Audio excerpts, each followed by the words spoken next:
welcome back to my channel. So today's vlog is birthday ni mama. Ito pala yung rason kung bakit talaga ako umuwi dito sa Pilipinas. Sana ma-enjoy itong vlog na to. And in the morning, ito nga yung kaganapan namin. Pero kagabi is nag-prepare na kami ng mga lulutuin namin, yung mga ingredients, ganun. So, ngayon pala is ninuluto pa yung lechon kasi nga dapat maaga tulutuin kasi medyo matagal talaga to siya. Parang nasa 4 hours, 5 hours. So, yung isang baboy naman is ginawa naming adobo at saka sinabawan. So, dalawang baboy pala yung inihaw namin. So, kailangan talaga magtulungan dito. Buti na lang matulungin talaga yung mga pinsan namin at saka kapitbahay. So, thank you so much for them. So, ito pa yung nagluluto na sila dito. Ito yung malapit lang sa bahay namin. So, while ako nasa market, inaayusan na pala nila si mama. So, ito pala yung kaganapan. Kira bay?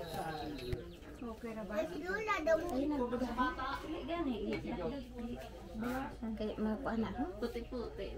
Mura na ko nun naghalin siya. Mura gining bago.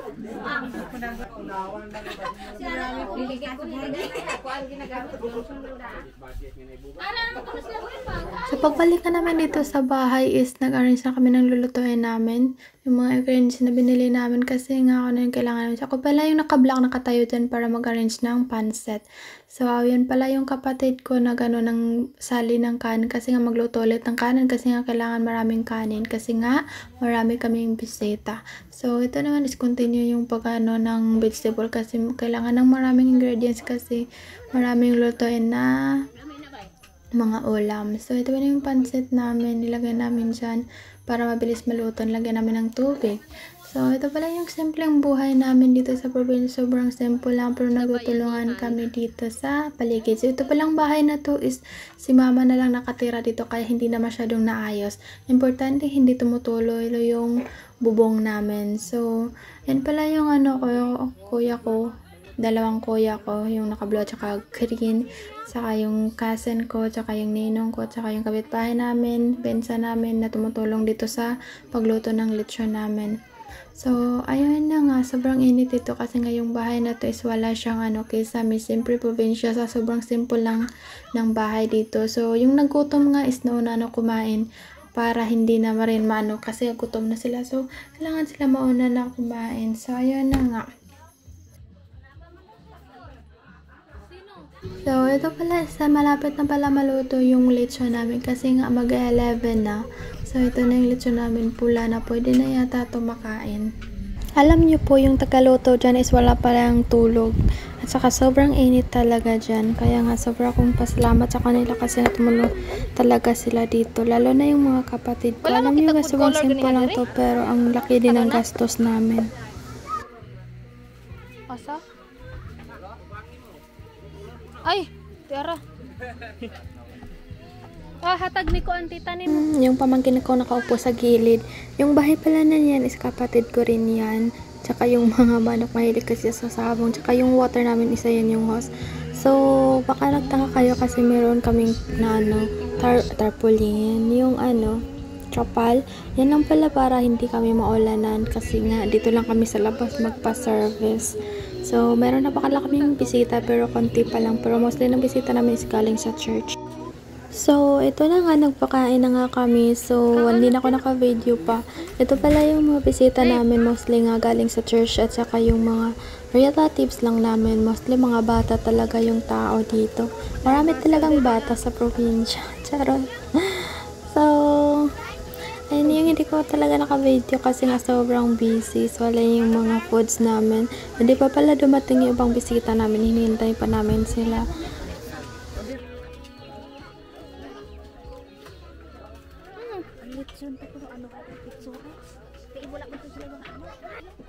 Wala pa man na picture. Ang dilim. Ang dilim. At dahil nga sa pagmamadali, lunchtime na talaga tapos gutom na yung mga bisita. So, ito na nga yung lechon. Hindi nga kami nakapagpa-picture dyan. At sinlice na agad ng kapatid ko kasi nga kailangan namin i-serve dun sa sa labas para makakain na rin yung mga bisita namin.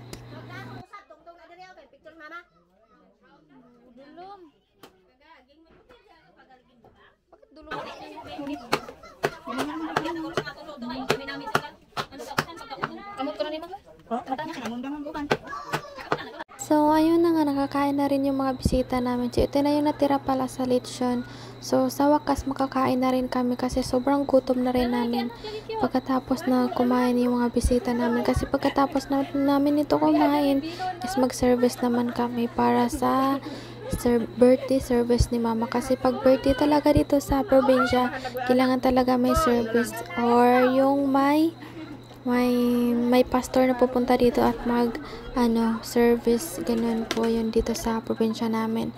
So ayun na nga, yung favorite ko lang dito sa bihon, yung bihon style talaga dito sa probinsya namin, at saka yung adobo style talaga dito. So ayun lang nagustuhan ko dito. Wala naman kami ibang putahe kasi nga pag mas maraming mga putahe, mas magastos talaga. So sobrang simple lang ng mga food namin. Then, wala din kami mga dessert. Ayan, soft drinks lang at juice. At saka Valenciana. Wala na kaming spaghetti, another dessert. Kasi nga, low budget talaga yung namin. Yung party namin today. Masaya namin pala to na ginagawa na mapakain namin yung mga friends and relatives namin. So, yung nagpe-video pala nito is yung pamangkin ko. Yung 8 years old ko na pamangkin, paikot-ikot yung camera niya kasi nga ako busy talaga ako sa kusina. Medyo maliit lang pala yung nagawa naming upuan, kaya yung iba nandun na umupo sa punong kahoy sa labas, dun sa itaas, kaya wala nang upuan kasi dito. So, yeah.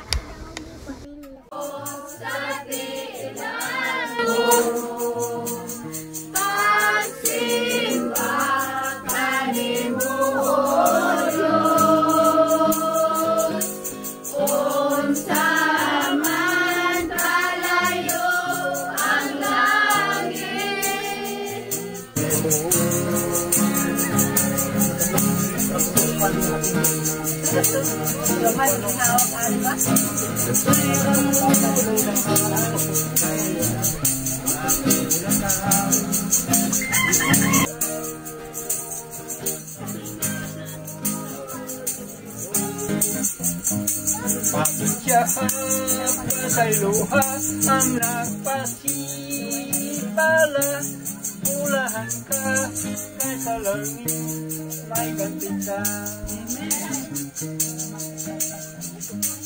Likay ang nagpasipala karon. La la la la la la la la la la kini ang antaw na gibuhat sa Diyos, na gibuhat sa Diyos. Managmaya, managkani, managkani.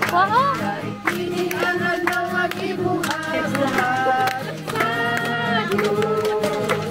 Happy birthday, happy birthday, happy birthday to you.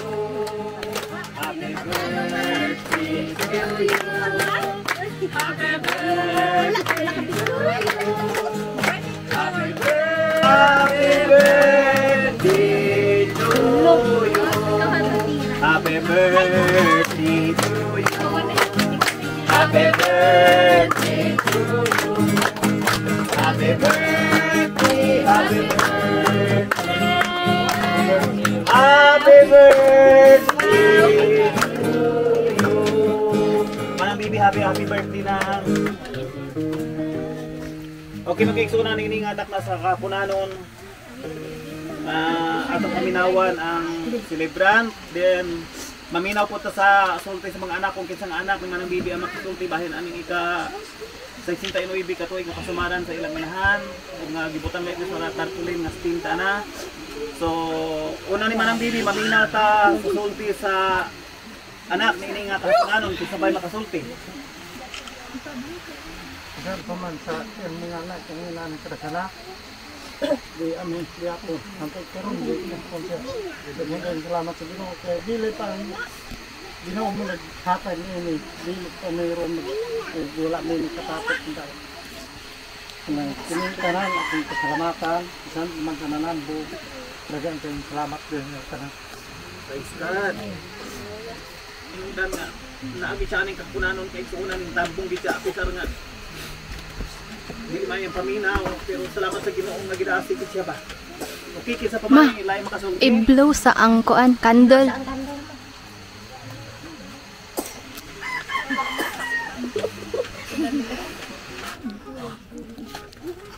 Ito, thank kayo sa Ginoo nga abot ko na agad namin. 69 baka mo, di ba 70? 70 manggod. 70 manggod. 1955 birthday niya before nag-process sa dito pa din sa Korea. Kumara mo ito gift na ko niya. So, ano siya 70. Ay, okay. Dito ko siguro ng birthday ko kantahe. Yan si Binti lagi kali subong. Sorry. 169 ra. Thank you kayo sa tanan nga bisita. Siyempre sa mama sa pagtagad na mga daghan mi kaayo.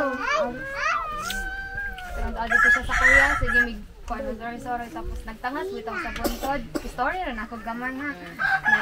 Nagtangas siya sa buntod, siyempre sa mama sakit ang tuhod. Tapos siyempre dito sa Korea more on walking siya ay daghang lakawan ba. So ingon ko na mo ako ang biyanan. So ingon kung nag-una nako sa ingon sa kong biyanan nga wala ta imong mama. Hinay mo kay mas kapal hinay ko siya na ikaw sa una nga bata pa ka nga gikaangkaang pa kamayo nag-ingon ba si mama nimo nga pagdali diha. Aw bitaw no. Nga before pod nga mangguna mi nga ulihi ko tabangan ko niya. Ingon bitaw. Dili jud makatiis ang mama bitaw bisag unsa pa kuan kahit ulo ba. Kay dili man good perfect tanang anak.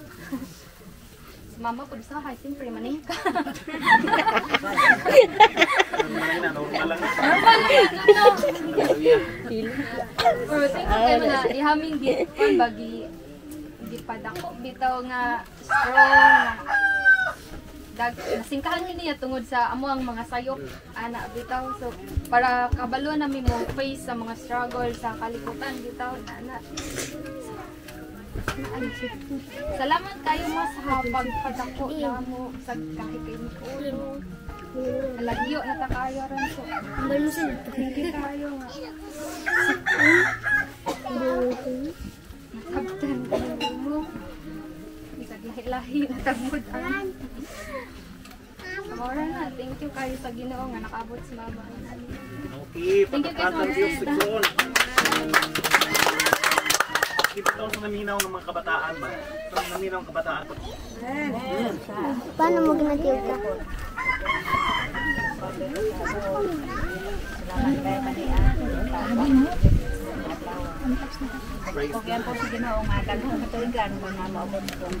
Amen. Yes, Lord.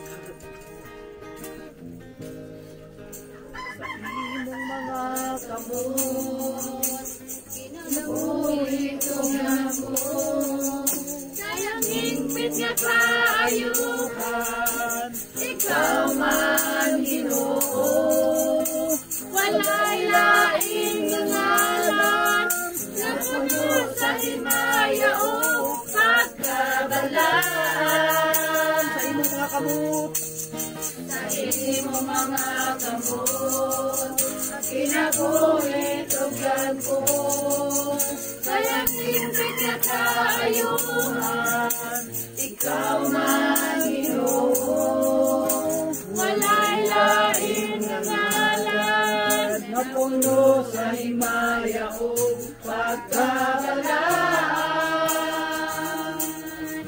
Pinagluso ka, O Diyos, Yes, Lord. Iminugad.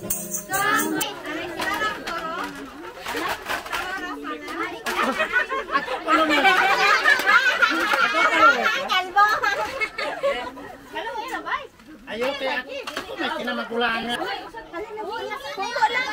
Kuko lang. Oh, para na. Okay na daw.